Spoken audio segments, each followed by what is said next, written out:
The rain was coming down in sheets as I drove home, the wipers of my old Volvo struggling to keep up. I was late, as usual. A deadline at the architectural firm had kept me chained to my desk until well past 8. I pictured Aoife, my wife, waiting with dinner, a warm smile on her face. We'd been married for 15 years, and even after all that time, a part of me still felt like I'd won the lottery every day. We lived in a quiet suburb of Minneapolis, in a house I'd designed myself, a modern, open-plan space filled with light and love. Or so I thought. I pulled into the driveway, the headlights illuminating the familiar silhouette of our home. As I cut the engine, I noticed something odd. Aoife's car, a sporty little Mazda, wasn't there. That was strange. She usually worked from home on Tuesdays, crafting her intricate stained glass artwork. Maybe she'd run out for supplies. I shrugged it off and headed inside. The house was silent, eerily so. The air was thick with the scent of lavender, Aoife's favorite. I called out her name, but only the echo of my voice answered. I checked the kitchen, no sign of dinner preparations. The living room was tidy, the cushions perfectly plumped on the sofa. Everything was precisely as it should be, yet something felt profoundly wrong. I climbed the stairs to our bedroom, a knot of unease tightening in my stomach. As I reached the landing, I heard a faint sound, a muffled noise coming from Aoife's studio at the end of the hall. I hesitated, a strange premonition washing over me. I pushed the door open.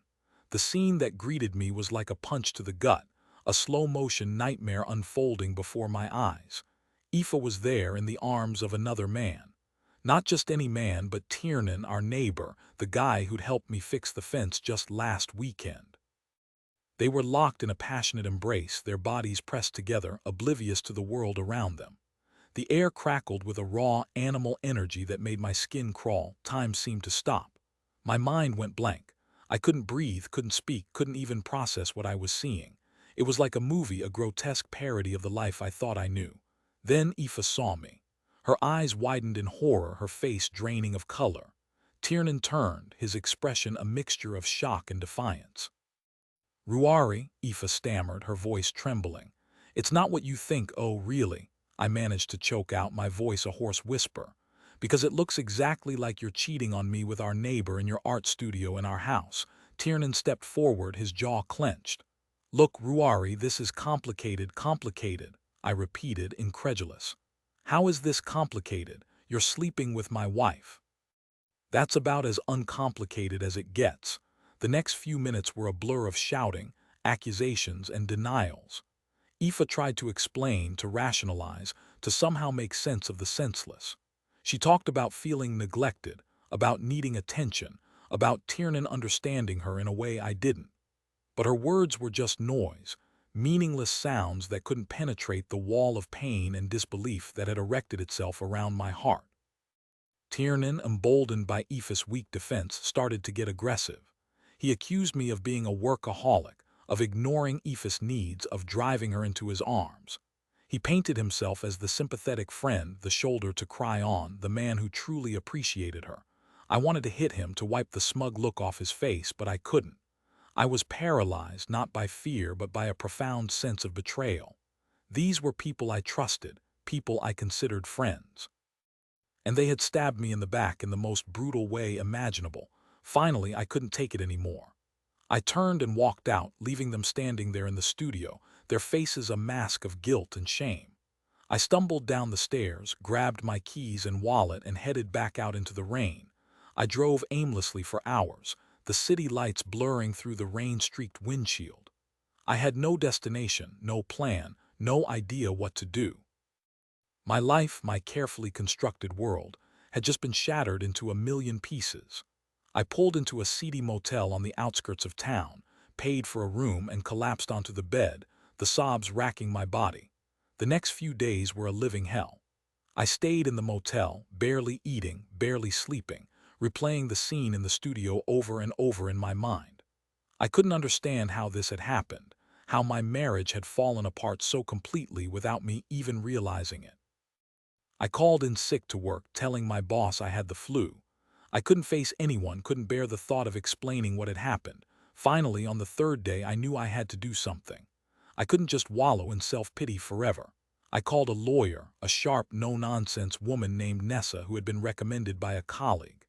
I explained my situation and she listened patiently, her voice calm and reassuring. "First things first, Ruari," she said. "You need to protect yourself.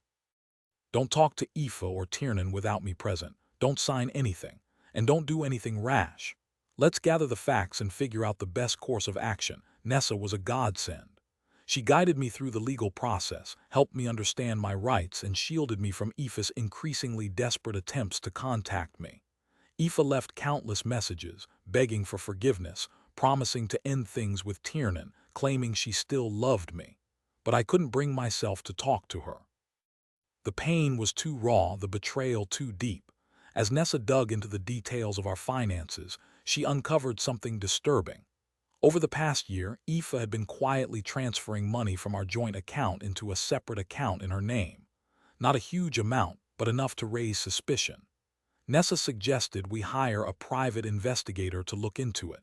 The investigator, a grizzled ex-cop named Eamon, was thorough and discreet. Within a week, he had uncovered a web of lies and deceit that made my head spin. It turned out that Tiernan wasn't just a sympathetic neighbor. He was a con man, a serial philanderer who preyed on vulnerable women. He had a string of affairs in his past, leaving a trail of broken hearts and financial ruin in his wake. And Aoife, she wasn't just a victim of his charms. She was complicit in his schemes. Eamon discovered that Tiernan had convinced Aoife to invest in a bogus art gallery, promising her a huge return on her investment.